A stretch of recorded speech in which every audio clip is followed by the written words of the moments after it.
Are hybrid vehicles really cleaner than gasoline ones? Hello, and welcome to Auto Be Careful, the place for car safety, news, and information. I'm Gene, and today we're going to talk about a new study out of Brussels published in T&E that reveals some shocking information about these vehicles. First, a bit of background about hybrid vehicles. There are several different versions of hybrids available. The closest to a fully gasoline-powered vehicle is the mild hybrid vehicle. To many people, these seem exactly like gasoline-powered vehicles because the only way to refuel them is to put more gasoline into the gas tank. Underneath, there may be several hybrid components to help with fuel economy, including a larger battery and regenerative braking, but they don't really act differently than a gasoline-powered vehicle. The middle step is a plug-in hybrid electric vehicle. These vehicles use both a gasoline engine and an electric motor to drive the vehicle. Critically, an owner can refuel these cars both by adding gasoline to the gas tank as well as plugging it into a wall to add electricity. Most of these rely heavily on both types of fuel to drive the vehicle. Lastly, there are extended range electric vehicles. These vehicles rely on the large battery and electric motor to drive the vehicle, but they also have a small engine that converts gasoline into electricity to recharge the battery and extend the range of the vehicle. These are the closest hybrids to purely electric vehicles and are relatively new to mainstream drivers. Let's take a look at emissions for that middle-of-the-road plug-in hybrid electric vehicle. Europe has been calculating emissions for each one of those vehicles based on a formula that assumes roughly 84% of the vehicle's total driving time is in pure electric mode. Saying this another way, they assume that 84% of the time, these vehicles produce no emissions. Now, this is an average across all plug-in hybrid electric vehicles, so it can vary from one vehicle to the next. This can be impacted by many factors. For example, this can depend on how frequently the vehicle is plugged into the wall. Some of these vehicles are plugged into a wall daily, while others are never plugged in at all. It can also depend on how far the vehicle travels. The longer distance traveled between charges, the more likely it is that the vehicle will need to use the internal combustion engine. It can also depend on the driving style of the driver. If the driver is very spirited and accelerates very rapidly, these vehicles engage the gasoline engine in order to assist with the power demands. Plus, it depends on the environment the vehicle is driving in. If the vehicle is doing a lot of uphill driving, it engages the gasoline engine because the electric motor may not be powerful enough to propel the vehicle. Unfortunately, it turns out this 84% electric-only usage is a huge overestimate. Real-world data shows that these vehicles only drive in electric-only mode about 27% of the time. This limitation is caused by some of the features of these vehicles. For example, these plug-in hybrid electric vehicles typically do not have fast charging capability. That means plugging into a wall can take hours to recharge, which is dramatically slower than refueling with gasoline. Another is that these vehicles typically have a gas tank that's large enough where the owners can rely on gasoline fuel alone for their usage. This is because the gasoline engine can typically provide enough range for the driver to get to where they need to go without needing to recharge. Even more surprising, estimates showed that these vehicles produce roughly 8 grams of CO2 per kilometer in electric-only mode, but real-world data shows that they actually produce an average of 68 grams of CO2 per kilometer. That's roughly 9 times higher than previously believed. There are many reasons for this discrepancy, but one major one is that these plug-in hybrid electric vehicles often don't have an electric motor powerful enough to propel the vehicle on its own. That means they need to engage the internal combustion engine in electric-only mode in order to make up for this lack of power. This can happen in many different scenarios, including rapid acceleration, driving at high speeds, or driving uphill.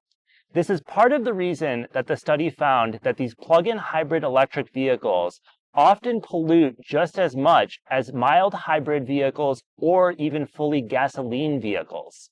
Another surprising piece of information is plug-in hybrid electric vehicles with longer electric-only range don't see a dramatic drop in pollution emitted over those with shorter electric-only range.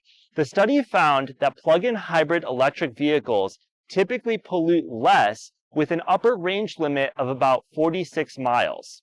In fact, these vehicles with longer range actually polluted more than their shorter range counterparts.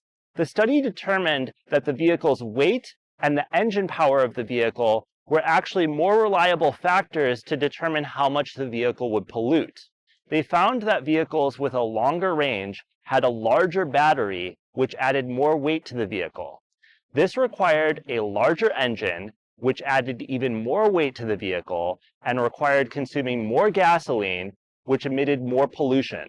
The result of the difference between estimated electric-only usage and real-world data gave car makers a huge advantage. The higher estimate of electric-only usage led to lower estimates of pollution emitted by these vehicles. This resulted in manufacturers of plug-in hybrid electric vehicles being able to produce higher polluting vehicles while avoiding more than 5 billion euros in fines between 2021 and 2023. This is particularly true of manufacturers that produce a lot of plug-in hybrid electric vehicles, including Mercedes, BMW, and Volkswagen, which together accounted for 89% of these avoided fines. Other manufacturers, like Renault and Stellantis, didn't see a large impact because they don't produce many of these vehicles in Europe. But you know who didn't save money? Owners of these vehicles. The study found that owners of plug-in hybrid electric vehicles ended up spending roughly 50% more on gasoline than official estimates suggested. This is added to the fact that these types of vehicles typically cost more to purchase than their comparable gasoline counterparts. So what can be done to improve this system and make these vehicles cleaner? Well, the biggest step is to correct the estimates that have been used to calculate each vehicle's pollution. Work is already underway to bring the estimated pollution emitted by these vehicles in line with real-world data.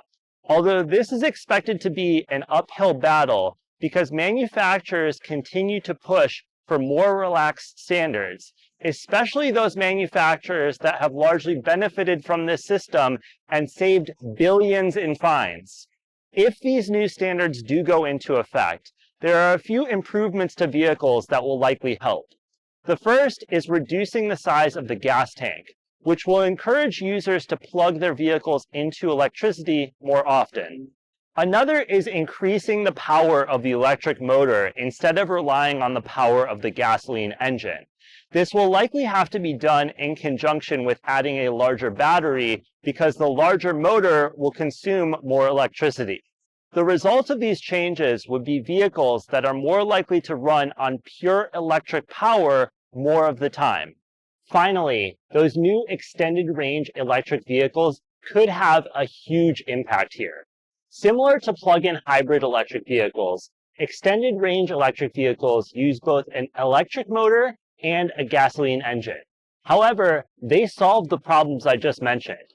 Since they're electric vehicles first, they already use both a larger battery and a more powerful electric motor to drive the vehicle. This results in more pure electric driving. These vehicles typically only turn on the combustion engine to recharge the battery when it gets low, like on longer trips. This means they can use a smaller and less powerful gasoline engine. Plus, they benefit from built-in fast charging technology, which encourages drivers to recharge rather than refuel. Like I mentioned, these are relatively new to the mainstream market, and they haven't been studied as extensively, so their real-world pollution isn't known. But early estimates indicate that their electric-only usage could be as high as 72%. This is a huge leap over the 27% electric-only usage for plug-in hybrids, and it's especially important because, like plug-in hybrid vehicles, when these vehicles do engage their gasoline engine, it's estimated that they'll pollute as much as gasoline vehicles. So that's a look at hybrid vehicles, why they may not be as clean as you thought, and how extended range electric vehicles could be a cleaner alternative. As always, thank you for watching. I hope you learned something. And if you like this video, be sure to click the like button below and subscribe to see more content like this.